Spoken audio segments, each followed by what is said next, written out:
BFM Business. Innover pour le commerce, Rodolphe se démarque. Et on retrouve comme toutes les semaines Rodolphe Bonas, PDG de CA-Com. Bonjour Rodolphe. Et cette semaine, vous nous amenez découvrir Beta à Los Angeles. Exactement, Beta à Los Angeles. Alors pas n'importe où, puisqu'on va aller à Melrose Avenue. Pour ceux qui connaissent, on est dans le West Hollywood.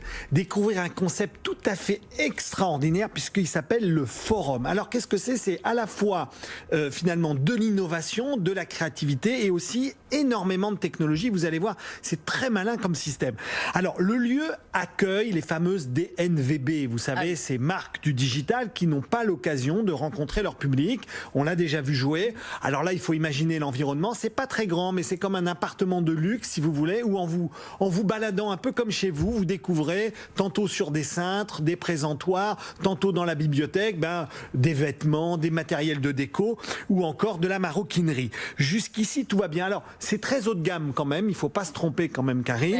Et en particulier, il y avait une marque que je ne connaissais pas qui s'appelle Alala. Alors ça peut vous intéresser parce que ce sont des vêtements très techniques à destination des femmes pour faire du sport, par exemple. Mais il y en avait 25 autres marques qui se baladaient là-dessus. Alors bien sûr, la RFID est absolument partout. Et l'idée du système, c'est d'offrir aux marques la possibilité de rencontrer le public, mais aussi d'avoir tout un tas d'informations technologiques sur savoir exactement qui vient, pourquoi, qu'est-ce qu'il aime, elles entrent en contact avec les récolter de la data. Et figurez-vous que ce magasin a été ouvert par une start-up californienne qui s'appelle Beta, qui a levé près de 90 millions de dollars, Karine. Et oui, exactement. Pourquoi?